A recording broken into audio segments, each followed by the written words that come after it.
Welcome to another installment of Dispatches from Johannesburg, an official series of Connect for Life, the podcast. This episode features host Melanie Taddeo, founder of Connect for Life, enjoying the unique privilege of speaking with South Africa's very own Mr. Taps. Mr. Taps is the renowned author, advocate, and station manager of Skills Village Radio. He is also South Africa's first blind rapper. Evoking the work of legendary communications theorist McLuhan, Mr. Taps is someone who provides the medium and the message. For anyone interested in advocacy work, you're in for a real treat. Not only does Mr. Taps have one of podcasting's most vibrant and infectious personalities, he explains the three pillars of his advocacy work and how he measures success. He and Melanie then share with listeners how anyone, including you, can be a change maker, someone who can make a positive difference in the lives and livelihoods of people of all abilities in every one of our communities.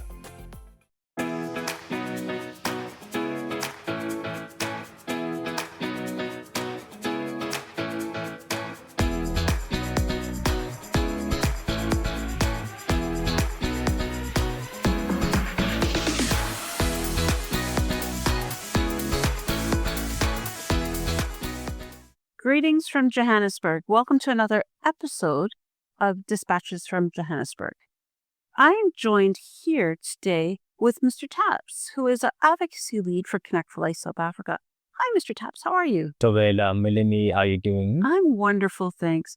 So, let's start off by setting the stage. Introduce yourself to our audience, please. Oh, all right. I am Mr. Tap, which is an acronym for Aubrey Bobedi, which is my name and surname.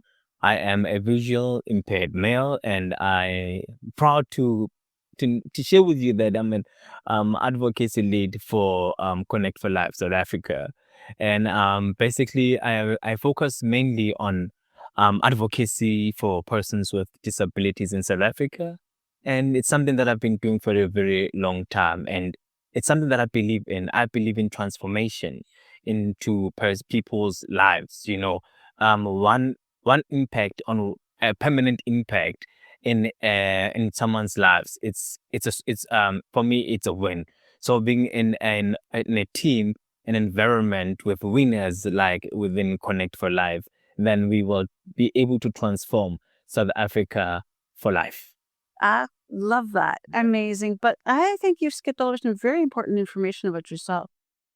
So let's really get down to who Mr. Taps is. You mean wear many hats? Yeah. Start and share. Oh, all right. So Mr. Tap is actually a motivational speaker. I do a lot of advocacy with I'm in motivational talks for companies, organizations, particularly to share show success and hope to persons with disabilities and their allies.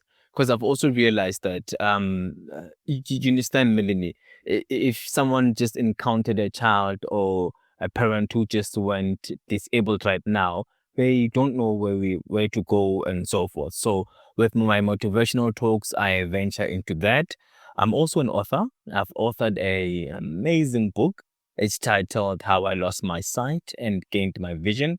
That book journeys individuals or readers as to the first life that I lived as a person who could see, and the other part of life, as a person without a disability. So that's my when it comes to autobiography, into my author of my book. And I'm also a founder and station manager of a unique radio station here in South Africa. It's called Skills Village Radio. It's a radio station that advocates for the rights and awareness for persons with disabilities. Our niche is persons with disabilities and their allies. That's what we focus on. And 90% of our presenters, technical producers, and the departments like HR, administration, and are actually persons with disabilities. And they volunteer at Skills Village Radio. And we've been running now for over 3 years. And so far, so good, actually. We're able to transform and create opportunities for persons with disabilities. And our listeners are persons with disabilities because they want to hear We give them a platform they want to hear. So we are a medium for success and growth for the communities of South Africa and beyond. It's so funny. When we first talked, I couldn't believe the similarities and things we had in common. Well, so your book again is called How I Lost My Sight and Gained My Vision. And Your book is My Unforeseen Journey, Losing Sight, Gaining Vision. Look at that.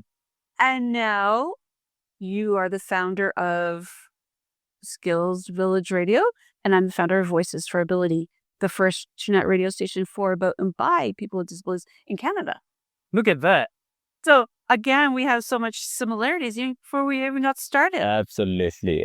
So I want to really take a look.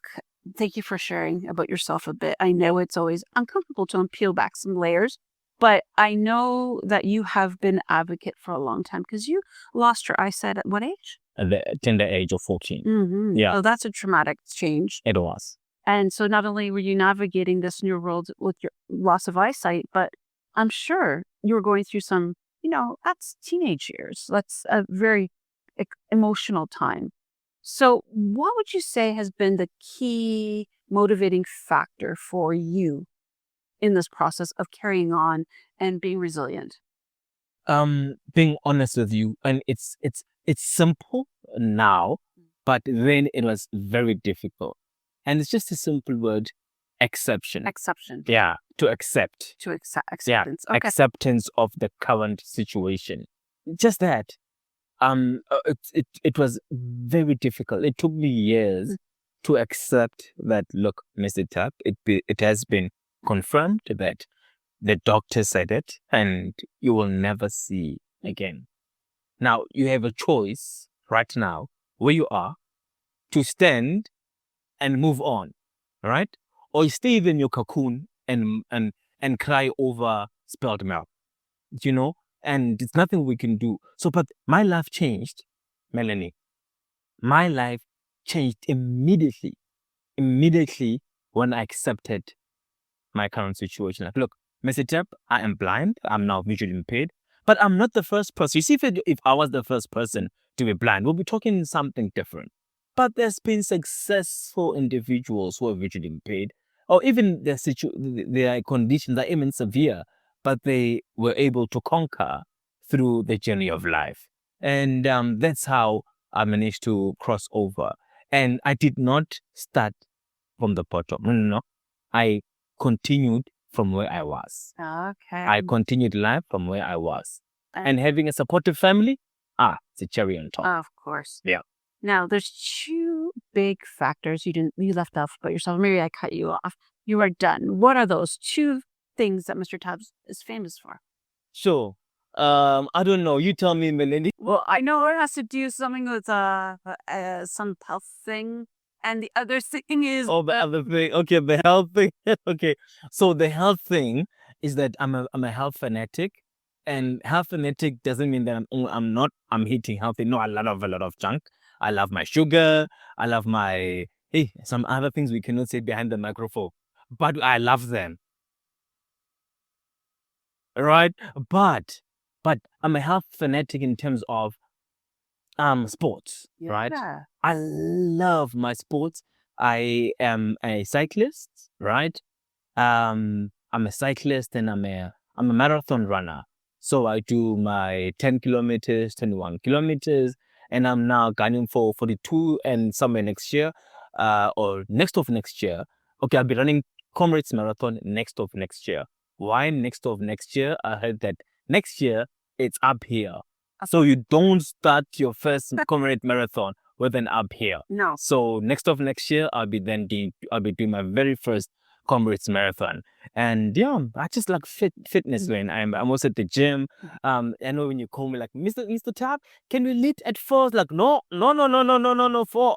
I am either running or I'll be at the gym. So yeah, that's the part of health. And the other part is like, I love my music, Yeah. So what is your claim to fame was music? Yeah, it's music. Yeah, I love my music. What is the claim to fame, Mr. Tapp? I'm not titled.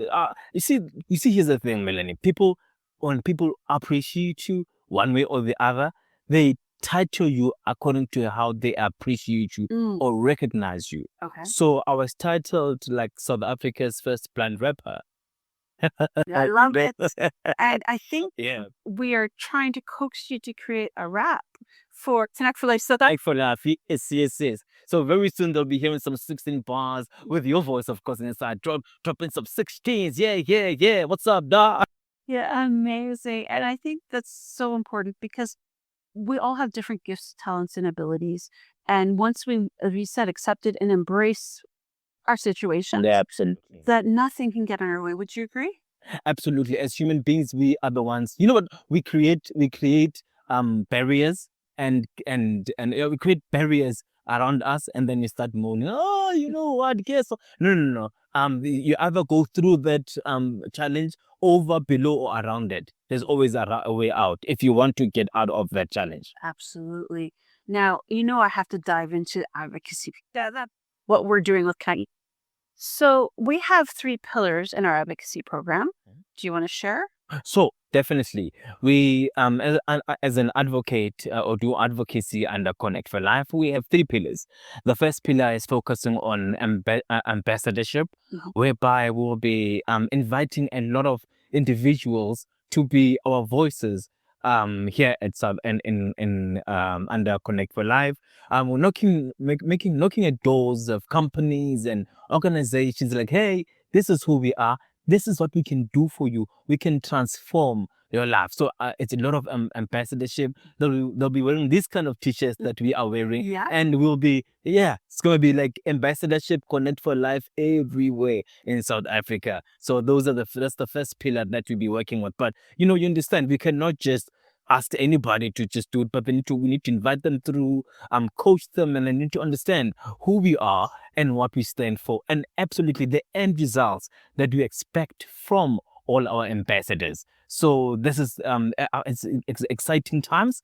That's what I like from the first pillar will be, those who are just knocked off from school, matriculants, and everybody who believes in transformation. They will be our members, and they'll be focusing on advocacy on that level. Of course, talking about how to advocate effectively, as well as being advocates for ourselves and for our life. I love it. Yeah. And the second part, Melanie, this one is sure impactful, right? Company. We've got different companies in South Africa, and let's just base it in simple terms. Private sector, right? Yeah. They are the ones who hold a higher bunch in terms of responsible in hiring persons with disabilities and so forth. But we've realized that sometimes they don't also understand how or where. So we don't know what is the challenge in between that. So that's where we come in as Connect for Life. We will be teaching them or adding value to the whole process, so that we can actually increase their levels of employment. And we'll be working with them, Melanie, hand to hand. Like, what is your problem? Why aren't you hiring persons with disabilities? But also then, what can they help us with, so that we can grow their revenue as well? That's what's all needed in South Africa. So that's what we do in the second pillar. Yeah, okay. And then the third? The third part, with Melanie, something that transforms states, right? Government. Government will be focusing on policies. In terms of policies, we'll be looking at the president's office. Like, knock, knock. Hey, Mr. President, let's sit down and let's have coffee, or a glass of coffee or wine, right? We are here to transform. We are Connect for Life, and we have a policy, this white paper. There's so many rules or policies that have been instilled in South Africa, but we have realized that they're not followed, right? So as Connect for Life under the third pillar, it's what we'll be focusing on. And we'll be going or attending different organizations or government institutions or departments that have great influence in that paper, so that we can follow and grow as an organization. Amazing. Now, of course, you can't do this by yourself. And I know you have already one team member. Yep. I have a member who is a coordinator under the advocacy portfolio. His name is Grant Matthews, and he'll be handling all the the coordination of every single thing that needs to be linked with Connect for Life.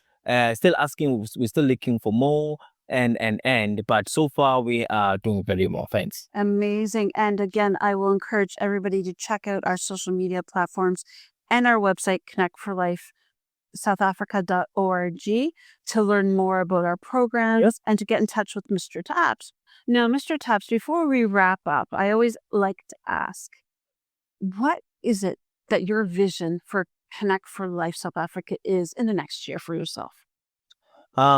For myself, for the next year, is that obviously we have things planned, right? But for myself, within my portfolio, right, it's me reaching out and achieving my goals that I have set for my portfolio and the people that I work with, right? So let's say basically, we would have the very first thing, Melanie, that we will be focusing on is collecting and having enough members who can be our ambassadors for skills for Connect for Life. So we have set a goal, myself and Grant, that for the next 3 months, right, at least a minimum of 20 ambassadors should be under our radar. Amazing. And I'm so excited to see how this unfolds. Yeah. And before we just run, I just want to say it's been such an honor to get to know you a bit better and to see what you're bringing to the table. And thank you for sharing your experiences with us. I think it's important for everybody out there to understand, despite our challenges in life, anything is possible. And we are change makers. We are definitely working collaboratively to make change here in South Africa. But I want to say thank you so very much. Thank you, Melanie. You are an absolutely great individual.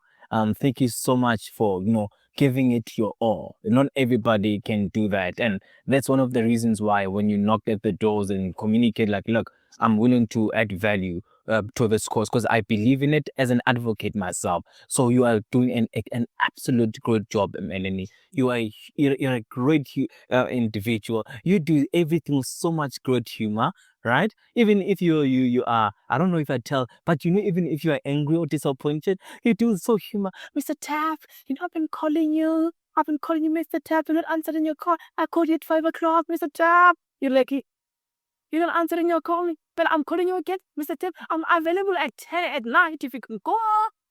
No, sir. You do so much humor, even though, so keep up with an amazing job that you're doing. So keep up. Thank you so much. You rock. Thank you again. To our audience, I just want to say, these are the incredible people that I have the pleasure of getting to know and working alongside with Connect for Life South Africa. And I thank each and every one of you for tuning in. Until next time.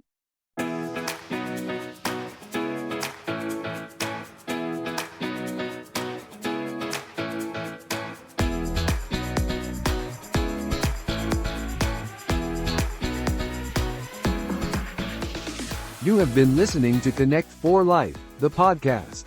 Connect for Life is a Canadian-based registered charity committed to eliminating barriers for people with disabilities. Visit connectforlife.ca and join us in helping people with disabilities become the champions of their growth stories.